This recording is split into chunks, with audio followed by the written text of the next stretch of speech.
حروف اصلیہ کے مخارج حسب ذیل ہے، یعنی حروف اصلی جو ہیں ان کے مخارج، ان کے نکلنے کی جگہ، مخارج کے بارے میں بولا تھا کہ مخرج کا لغوی معنی ہوتا ہے، لغت میں اس کا مطلب ہوتا ہے ڈکشنری میں نکلنے کی جگہ، لیکن اصطلاح قراء میں یعنی قاری لوگوں کی اصطلاح میں حرف نکلنے کی جگہ کو مخرج کہتے ہیں، ٹھیک ہے۔ اب جس حرف کا جو مخرج ہے، یعنی جس حرف کی نکلنے کی جو جگہ ہے اس کو بیان کر رہے۔ پہلا، شروع حلق سے حمزہ ہا، درمیان حلق سے عین حا، آخر حلق سے غین خا ادا ہوتے ہیں۔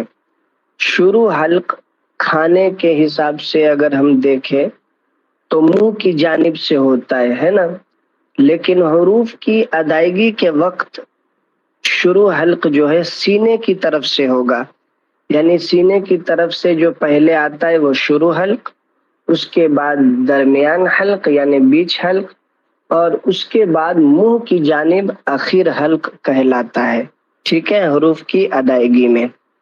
اسی طریقے سے جڑ زبان تالو سے مل کر، یعنی زبان کی جڑ اوپر منہ کے اوپر تالو سے مل کر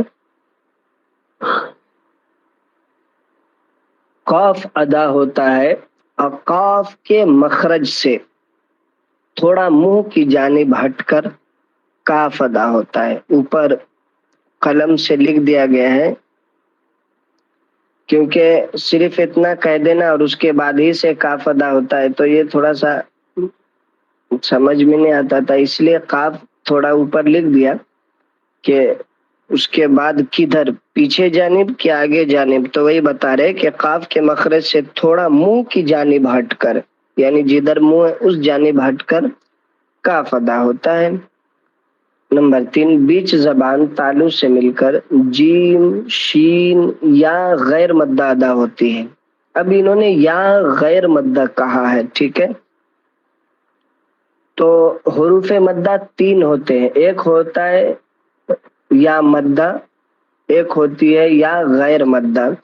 اسی طریقے سے ایک ہوتا ہے واو مدہ اور ایک ہوتا ہے واو غیر مدہ، اور پھر الف مدہ، وہ سب ابھی مخرج کے بیان میں ہی آئے گا۔ تو جب مدہ غیر مدہ کی بات آئی ہے تو یہاں پہ حروف مدہ میں بتا دیتا ہوں، اس کو یاد رکھیے گا اور کل سنائیے گا۔ بیچ زبان تالو سے مل کر جیم، شین یا غیر مدہ ادا ہوتی ہے۔ تو حروف مدہ جو ہے وہ 3 ہیں۔ حروف مدہ، حروف مدہ کس کو کہتے ہیں؟ یعنی حروف مدہ کا مطلب کہ جو حرف مدہ ہوگا اس کو تھوڑا سا یعنی ایک الف کے برابر کھینچ کے پڑھا جائے گا۔ اب حروف مدہ کتنے ہیں؟ حروف مدہ 3 ہیں، الف، واو، یا۔ یہ مدہ کب کہلاتے ہیں؟ تو الف جو ہے، الف ہمیشہ مدہ ہوتا ہے، الف جو ہے ہمیشہ مدہ ہوتا ہے، کیونکہ الف سے پہلے ہمیشہ زبر آتا ہے، اور ظاہر سی بات ہے جب الف سے پہلے ہمیشہ زبر آتا ہے تو یہ الف ہمیشہ مدہ ہوگا۔ تو الف کے بارے میں زیادہ غور و فکر کرنے کی ضرورت نہیں ہے، چونکہ جہاں بھی رہے گا یہ الف ہمیشہ مدہ ہی ہوتا ہے۔ الف خالی رہتا ہے اور اس سے پہلے زبر ہو تو الف مدہ ہوتا ہے، الف خالی اور اس سے پہلے زبر ہو۔ اسی طریقے سے واو ساکن ہو، واو ساکن ہو، یہ ساکن یاد رکھنا ہے، واو ساکن ہو اور اس سے پہلے پیش ہو تو واو مدہ ہوگا، یا ساکن ہو اور اس سے پہلے زیر ہو تو یا مدہ ہوگی، ٹھیک ہے۔ واو ساکن اور اس سے پہلے پیش ہو، یا ساکن اور اس سے پہلے زیر ہو تو واو مدہ اور یہ یا مدہ، یعنی یہ تینوں جو ہے اپنے موافق حرکت، ان تینوں سے پہلے اپنے موافق حرکت رہیں گے۔ موافق حرکت کہتے ہیں جیسے زبر، الف سے پہلے جو الف سے پہلے زبر آنا چاہیے تو زبر آئے گا تو حروف مدہ ہوگا. اسی طریقے سے واو سے پہلے پیش آنا چاہیے تو واو مدہ ہوگا, اور یا ساکن سے پہلے زیر آنا چاہیے تو یا مدہ ہوگا. تو یہ تینوں مدہ ہوں گے. حروف مدہ تین ہے, الف واو یا. یہ کب مدہ ہوتے ہیں تو یہ آپ کو بتانا رہے گا. اس کے بعد دیکھیے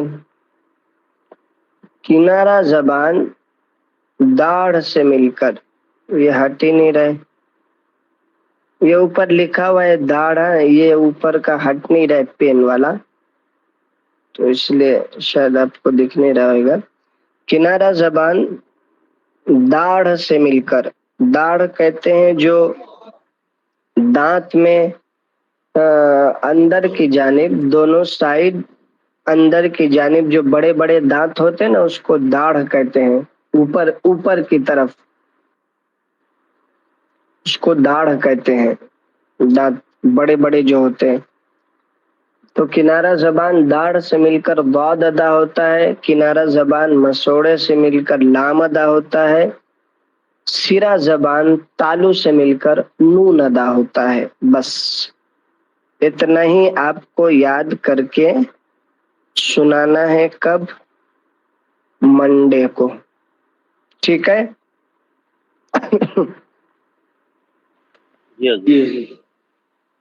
قاعدہ نمبر 6 تک آپ یاد کر کے آئے. اور نہیں, ایک اور پڑھا دیتا ہوں, ہے نا, یاد ہو جائے گا کیا؟ 2 دن ہے, آرام سے یاد ہو جانا چاہیے. ہاں تو دیکھیے قاعدہ نمبر 7, پشت زبان. پشت کا مطلب ہوتا ہے پیٹھ. تو زبان کے پیچھے کی جانب پشت سے بتا رہے ہیں کہ پشت زبان قریب سرا زبان. دیکھیے ایک ہے سرا زبان. سرا زبان کہتے ہیں کہ زبان کا جو حصہ ہوتا ہے سامنے کی طرف, اس سے تھوڑا سا اندر کی طرف, اس کو سرا زبان کہتے ہیں. تو پشت زبان قریب سرا زبان تالو سے مل کر را ادا ہوتی ہے. را, پشت زبان قریب سرا زبان تالو سے مل کر را ادا ہوتی ہے. بس یہ قاعدہ نمبر 7 تک یاد کر کے آئے آپ لوگ.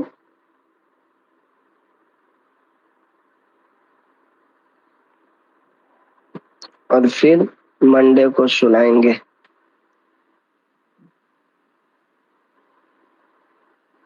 اور صورتیں کتنی یاد ہیں مجھے؟ امتیاز بھائی آپ کو آواز آ رہی ہے تو مجھے سورت سنائیے, تو سورہ فاتحہ سنائیے. السلام علیکم. وعلیکم السلام ورحمۃ اللہ وبرکاتہ. جی تھوڑا سا نیٹ ورک کا ایشو, بارش ہوا ہے نا, نیٹ ورک کا ایشو چل رہا ہے, تو دقت. اچھا بارش ہوئی ہے, چلیے اچھی بات ہے. ادھر تو بارش کا نام و نشان نہیں ہے. ابھی بھی ہلکا ہلکی ہو رہی ہے. ہاں اچھا ہے نا.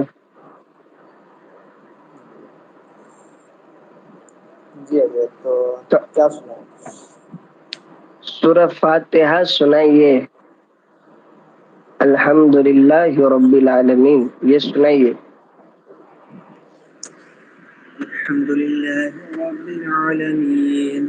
اعوذ باللہ بسم اللہ کب پڑھیں گے؟ ابھی سیکھے ہیں معرفت التجوید میں. جی اعوذ باللہ من الشیطان الرجیم, بسم اللہ الرحمن الرحیم, الحمد للہ رب العالمین. اب وہی غلطی کیے, بتائیے. نہیں وہی اعوذ باللہ من الشیطان الرجیم بسم اللہ, تو کیا مطلب ہے پھر؟ رجیم اور بسم اللہ کو دونوں کو ملا کے جب پڑھ رہے ہیں تو آخری حرکت کو ظاہر کرنا ہے نا. سیکھے ہیں اب بھی, پھر بھی صحیح ویسا نہیں پڑھ رہے ہیں تو کیا مطلب ہے؟ سیکھنے کے بعد تو ویسا پڑھنا چاہیے نا جو آپ سیکھے ہیں. چلیے پھر سے پڑھیے.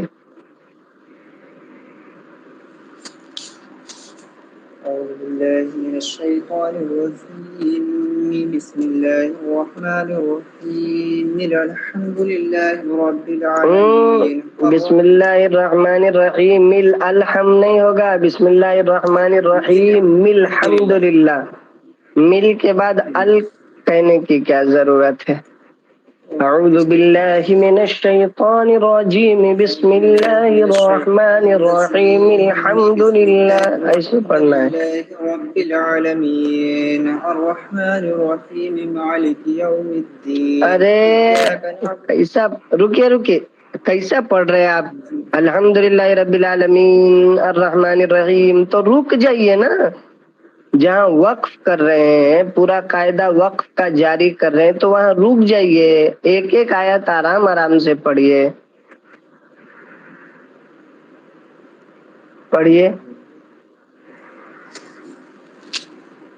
أعوذ بالله من الشيطان الرجيم بسم الله الرحمن الرحيم الحمد لله رب العالمين الرحمن الرحيم مالك يوم الدين إياك نعبد وإياك نستعين اهدنا الصراط المستقيم صراط الذين أنعمت عليهم غير المغضوب عليهم ولا الضالين.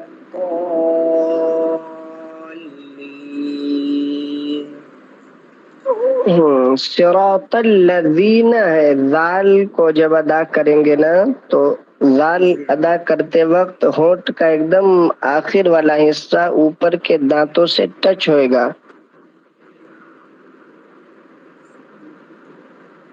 ٹھیک ہے، ذال ظا ادا ہوتے ہیں، ابھی نیکسٹ سبق میں آئے گا وہ. تو ذال جب ادا کریں گے نا تو اس کو زا کی آواز نہیں آنا چاہیے اس میں، اس پہ دھیان دیجیے. اور ابھی جیسے پڑھے ہو نا ویسے ہی پڑھنے کا، ایک ساتھ 10 2 4 آیت ملانے کی ضرورت. السلام علیکم.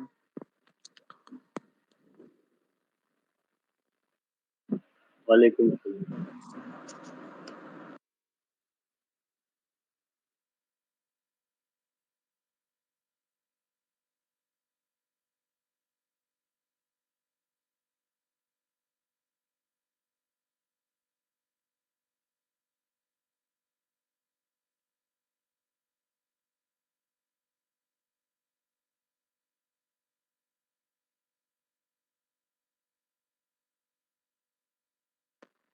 چلو سبق سناؤ.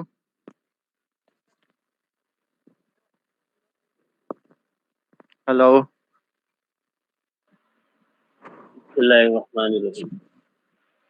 حدیث منکر کسے کہتے ہیں؟ حدیث میں ضعیف راوی اپنے سے زیادہ اجرحا راوی کی مخالفت کرے، اس کے مقابلے میں حدیث معروف ہے. حدیث منکر کا کیا حکم ہے؟ حدیث منکر انتہائی ضعیف ہوتی ہے، اس میں یہ قابل حجت نہیں ہے. حدیث معلل کسے کہتے ہیں؟ حدیث معلل جس میں علت خفیہ قادیہ پائی جائے، مثلا حدیث مرسل کو متصلاً روایت کرے. حدیث معلل کے بارے میں کیا حکم ہے؟ یہ بھی ضعیف ہے اور غیر مقبول ہوتی ہے. حدیث متروک کسے کہتے ہیں؟ وہ حدیث جس کی صنعت میں کوئی راوی مستمل بالکذب ہو، یعنی جس راوی پر جھوٹ بولنے کی تہمت لگائی گئی ہو. حدیث مترک کا کیا حکم ہے؟ حدیث مترک بھی قابل عمل نہیں ہوتی. مترک ہے کہ متروک ہے؟ متروک.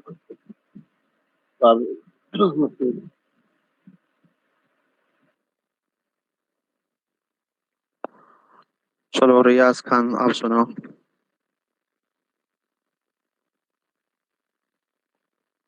ریاض میں نماز پڑھنے گئے. اچھا، نماز اس وقت سعودی میں ہے نا، تو وہاں کا ابھی وزر کا وقت ہوگا. چلو امتیاز. جی محمد السلام امتیاز. جی جی وعلیکم حضرت السلام. السلام علیکم. حدیث منکر کسے کہتے ہیں؟ جس حدیث میں ضعیف راوی اپنے سے زیادہ عرضہ یعنی شکہ راوی کی مخالفت کرے، اس کے مقابلے میں حدیث معروف ہے. حدیث منکر کا حکم کیا ہے؟ حدیث منکر انتہائی ضعیف ہے، لہذا یہ قابل حجت نہیں. حدیث معلل کسے کہتے ہیں؟ حدیث معلل وہ ہے جس میں خفیہ قادیہ پائی جائے. مثلا خفیہ نہیں حدیث ہے، خفیہ ہے وہ. خفیہ ہوں. قادیہ پائی جائے. مثلا حدیث مرسل کو متصلاً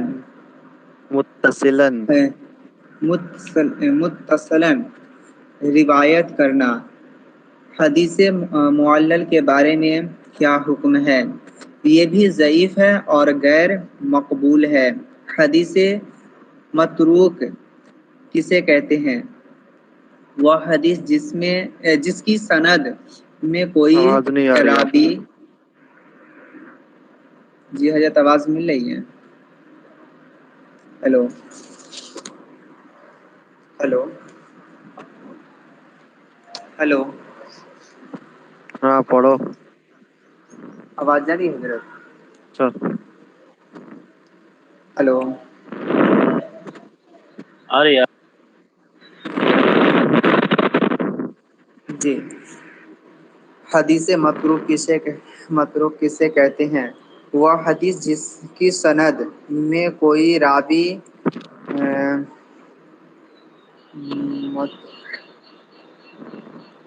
متہم بالکتاب ہو، یعنی جس کے بارے میں راوی پر جھوٹ کی تہمت لگائی گئی ہو. حدیث متروک کا حکم کیا ہے؟ حدیث متروک بھی قابل عمل نہیں. جی حضرت ہو گیا. چلیے شیخ احمد رضا.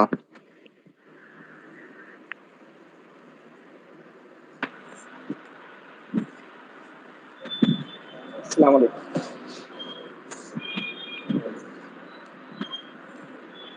وعلیکم السلام. حدیث منکر کسے کہتے ہیں؟ جس حدیث میں ضعیف راوی اپنے سے زیادہ ضعیف راوی کی مخالفت کرے، اس کے مقابلے میں حدیث معروف ہے. حدیث منکر کا کیا حکم ہے؟ حدیث منکر انتہائی ضعیف ہے، لہذا یہ قابل حجت نہیں.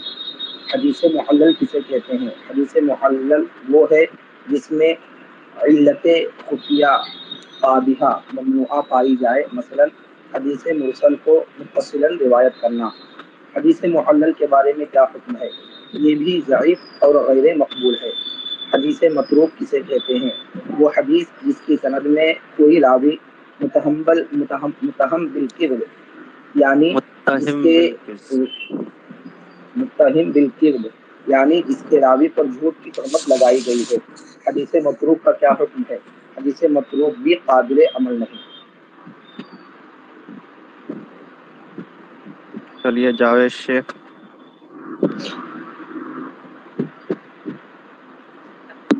حدیث منکر کسے کہتے ہیں؟ اس حدیث میں ضعیف راوی اپنے سے ارجح راوی کی مخالفت کرے، اس کے مقابلے میں حدیث معروف ہے. اور حدیث منکر کا کیا حکم ہے؟ حدیث منکر انتہائی ضعیف ہے، لہذا یہ قابل حجت نہیں. حدیث معلل کسے کہتے ہیں؟ حدیث معلل وہ ہے جس میں علت خفیہ قادحہ پائی جائے. مثلا حدیث مرسل کو متصلاً روایت کرنا. حدیث معلل کا کیا حکم ہے؟ یہ بھی ضعیف اور قابل غیر مقبول ہیں. حدیث متروک کسے کہتے ہیں؟ وہ حدیث جس کی سند میں کوئی راوی متہم بالکذب ہو، یعنی جس راوی پر جھوٹ کی تہمت لگائی گئی ہو۔ حدیث متروک کا کیا حکم ہے؟ حدیث متروک بھی قابل عمل نہیں۔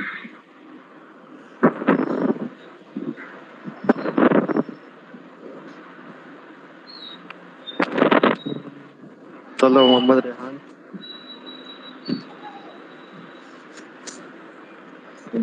حدیث منکر کسے کہتے ہیں؟ اس حدیث میں ضعیف راوی اپنے سے زیادہ ارجح راوی کی مخالفت کرے، اس کے مقابل میں حدیث معروف ہے۔ حدیث منکر کا کیا حکم ہے؟ حدیث منکر انتہائی ضعیف ہے، لہذا یہ قابل حجت نہیں۔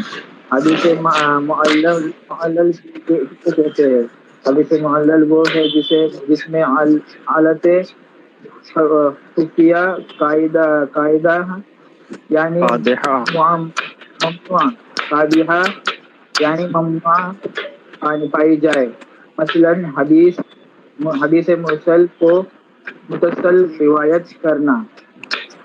حدیث معلل کے بارے میں کیا حکم ہے؟ یہ بھی ضعیف اور غیر مقبول ہے۔ حدیث متروک کسے کہتے ہیں؟ وہ حدیث جس کی سند میں کوئی راوی متہم بالکذب ہو، یعنی جس کے راوی پر جھوٹ کی تہمت لگائی گئی ہو۔ حدیث متروک کا کیا حکم ہے؟ حدیث متروک بھی قابل عمل نہیں۔ ٹھیک ہے، چلیے اب آگے پڑھتے ہیں۔ بسم اللہ الرحمن الرحیم۔ سوال نمبر 33 سے، حدیث موضوع کسے کہتے ہیں؟ جس کی روایت کوئی ایسا راوی کرے اس نے جان بوجھ کر اپنی طرف سے بیان کر کے اس قول کے نسبت حضور صلی اللہ تعالی علیہ وسلم کی طرف کی ہو، یعنی جس نے اپنی طرف سے حدیث گڑھ لی ہو اور اس کی نسبت حضور صلی اللہ تعالی علیہ وسلم کی طرف کی ہو، یعنی بات اس کی اپنی بنائی ہوئی اس سے گڑھ لی ہے اور کہہ دے کہ حضور صلی اللہ تعالی علیہ وسلم نے کہا ہے، اللہ کے حضور نے اس کو کہا فرمایا ہی نہیں اس حدیث کو، تو ایسی حدیث کو موضوع کہتے ہیں۔ ٹھیک سمجھ کے، بہت ایزی ہے یہ گڑھنا، اپنی طرف سے بات گڑھ لی اور یہ کہہ دے کہ قال رسول اللہ صلی اللہ علیہ وسلم، حضور نے فرمایا ہے۔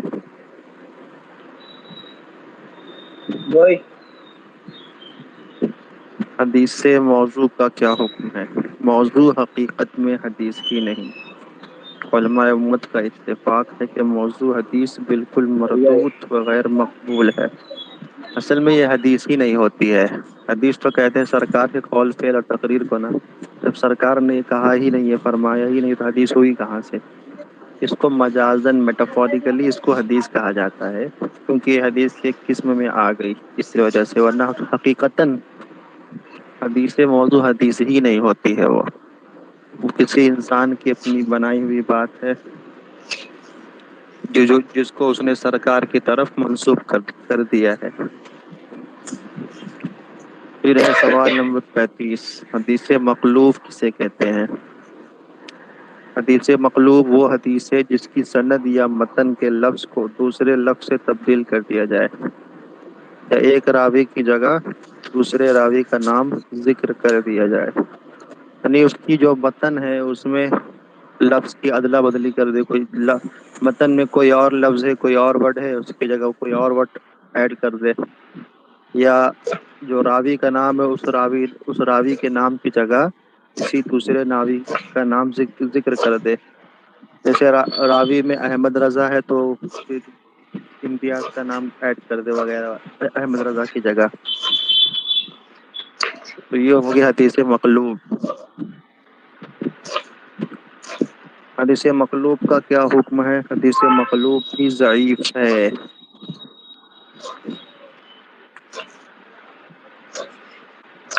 حدیث ضعیف کی تمام اقسام کے نام بتائیں۔ ابھی تک آپ نے جو پڑھا ہے وہ سب حدیث ضعیف کی اقسام ہے۔ کون کون سی پڑھا ہے آپ نے؟ مرسل، منقطع، معلق، معضل، مضطرب، مقلوب، مدرج، معلل، متروک، موضوع، مدلس، شاذ اور منکر۔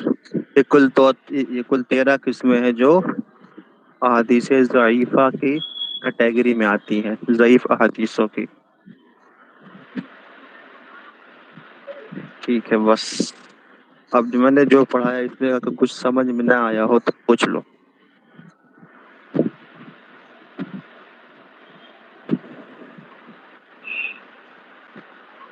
حدیث ہیلو، موضوع، جی آواز آ رہی؟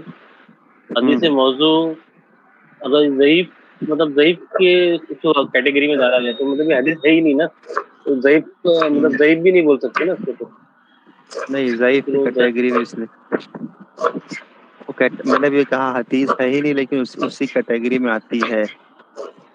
ضعیف میں الگ الگ کیٹیگری، یہ ایسی ہے کہ مطلب یہ مقبول ہی نہیں ہے، مردود ہے ایک دم۔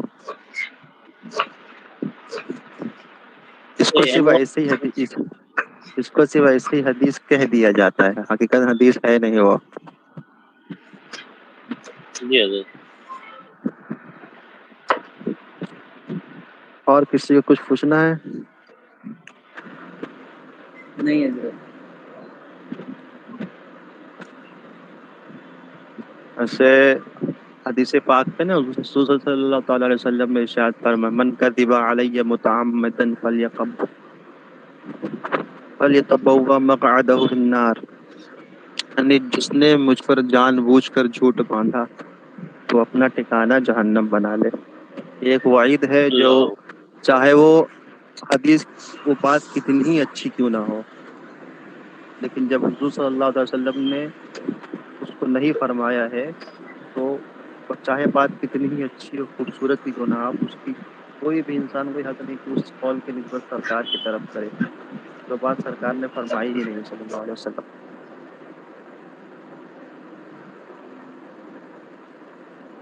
ایسے دیکھو، اسی طرح لوگ حدیث سے گڑتے ہیں۔ ابھی اعلیٰ حضرت نے لکھا ہے نا، اہل بیت کی شان میں شیعوں نے، رافضیوں نے 3 لاکھ حدیثیں گڑھی ہیں، اور ناصبیوں نے حضرت امیر معاویہ کی شان میں 1 لاکھ حدیثیں گڑھی ہیں۔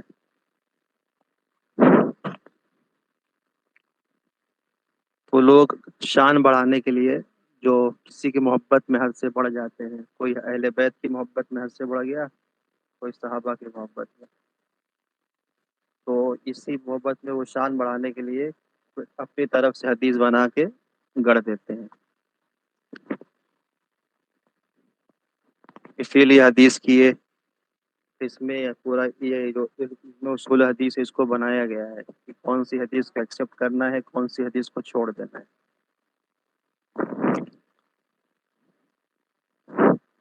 ٹھیک ہے، کچھ اور پوچھنا ہے کسی کو؟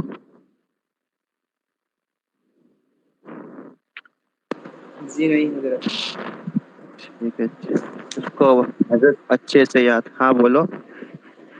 حضرت وہ آج کل کچھ مقرری بھی رہتے نا حضرت کہ کوئی بات کو جو اچھی رہتی وہ حضرت نبی کریم صلی اللہ علیہ وسلم کی طرف منسوخ کر دیتے ہیں، جیسے ہاں کہ تو بعض غلط ہے لوگ نا، یہ وہ کہتے ہیں کہ حرام ہے وہ سب۔ بعض لوگ یہ کہتے ہیں کہ اللہ فرما رہا ہے، مطلب ان کو پوچھا جائے کہ کہاں ہے، بتا نہیں سکتے کہ ہمارے نبی نے فرمایا، اس طرح سے کہہ دیتے ہیں پر اس کو پروف نہیں کر پاتے۔ تو بہت بڑا گناہ ہے یہ۔ جی اگر وہ کہہ رہے تو آپ کے پاس ثبوت ہونا چاہیے کہاں لکھا ہوا ہے۔ ابھی آتھینٹک ثبوت ہونا چاہیے ایک دم جو صحیح کتاب سے، ایسے فالتو جیسے کتاب کہ سے نہیں۔ آج کل حضرت جیسے وہ وہابی لوگ بتاتے ہیں کہ جیسے کہ اہل سنت کے جو مسائل ہیں، جیسے کہ اپن مستحب جو یہ چیزیں رہتی ہیں نا حضرت، جیسے کہ فاتحہ، نیاز وغیرہ یہ چیزیں، تو اس پہ وہ لوگ کہتے ہیں کہ نہیں، یہ نبی کریم صلی اللہ علیہ وسلم نے جو ہے نا منع کیا، وہ کیا اس طرح سے، اس پہ بھی جھوٹ باندھا جاتا ہے حضرت بہت ساری باتوں پہ۔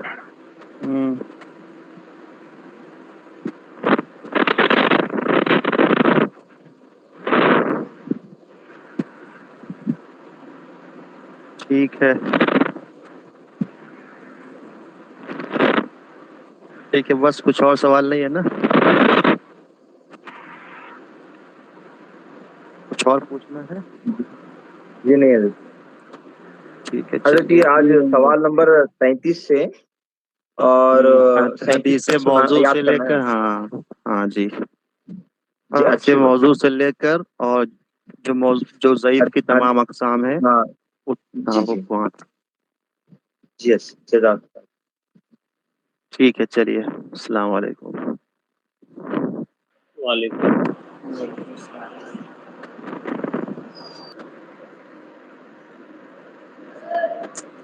چلیے اب کل میں نے آپ لوگوں کو کیا پڑھایا تھا؟ جو ہے اس بدعت کا بدعت بدعت کا بیان کریں. بیان. بدعت کا بیان. ایسی کوئی چیز میں نے پڑھایا تھا کیا کہ بھائی یہ سمجھانے والی چیز ہے اور ابھی موڈ ہے نہیں جس کو میں سمجھا سکوں؟ جی حضرت یہی یہی چیز ہے. ہے کیا؟ جی جی جی یہی چیز ہے. چلیے آپ نے سمجھایا نہیں تھا، خالی وہ بتا دیا تھا، کیونکہ اس میں بہت بتا ساری دیا چیزیں تھا. ہیں. کیونکہ بدعت کا بیان ہے نا، اس میں کافی کچھ ہاں. حضرت کھل کے بتانے کی ضرورت ہے اہل سنت کو. ہوں. چلیے وہ کر لیتے ہیں، آج ہی کر لیتے ہیں.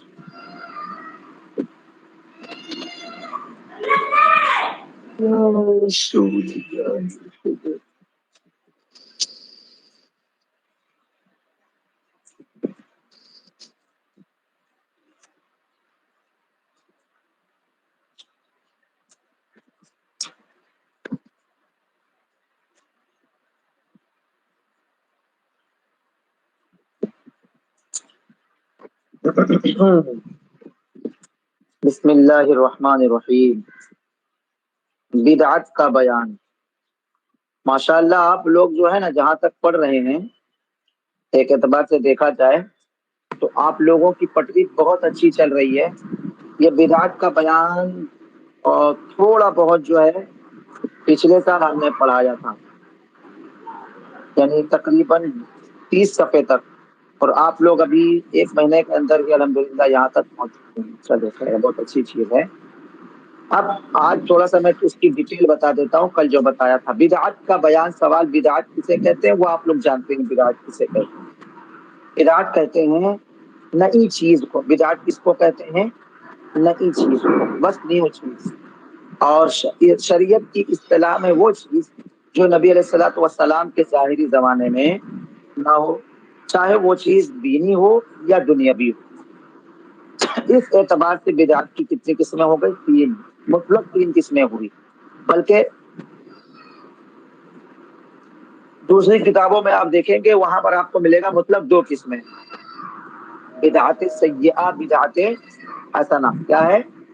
مطلب 2 قسمیں: بدعت حسنہ یا بدعت سیئہ. پھر بدعت حسنہ میں 3 قسمیں ہیں اور بدعت سیئہ میں 2 قسمیں ہیں. ٹھیک ہے، اس اعتبار سے وہاں تقسیم ہوتی ہے. لیکن انہوں نے یہاں پہلے ہی 3 قسمیں بیان کر دی: بدعت حسنہ، بدعت سیئہ، بدعت مباحہ. فرماتے بدعت حسنہ وہ بدعت جو قرآن اور حدیث کے اصول و قواعد کے مطابق ہو. بدعت کا مطلب یہ ہے کہ کوئی نئی چیز تو ہے، لیکن نئی چیز جو ہے قرآن اور حدیث کے اصول جو ہے نا، اصول و قواعد، اس کے مطابق ہیں، اس کے مخالف نہیں ہیں، اور اسے انہی پر قیاس کیا گیا ہو. تو لہٰذا پھر بدعت حسنہ کی 2 قسمیں بن گئی: بدعت واجبہ، جیسے قرآن و حدیث سمجھنے کے لیے علم نحو کا سیکھنا. تو آپ جب جیسے کہ آپ علم نحو پڑھ رہے ہیں، چاہے وہ ہدایت نحو پڑھیں یا کوئی بھی چیز، یہ بدعت واجبہ. کیا ہے بدعت واجبہ؟ یعنی واجب ہے، سب کے اوپر نہیں ہے، پھر کچھ لوگوں کے اوپر جو قرآن و حدیث کی تعلیم سے وابستہ ہوتے ہیں، ان کے لیے علم نحو کا سیکھنا کیا ہے؟ واجب ہے. تو قرآن و حدیث کی تعلیم سے وابستہ ہے تو علم نحو کا سیکھنا واجب ہے. اب اگر دیکھا جائے تو علم نحو تمام مدارس میں پڑھائی جاتی ہے اور تمام مدارس میں دین کا حصہ سمجھ کر پڑھائی جاتی ہے، اور رسول پاک صلی اللہ علیہ وسلم کے زمانے میں اس کا کچھ تصور نہیں تھا. تو اگر کوئی بندہ یہ اعتراض کرے کہ جو چیز نبی علیہ الصلوۃ والسلام کے زمانے میں نہیں ہے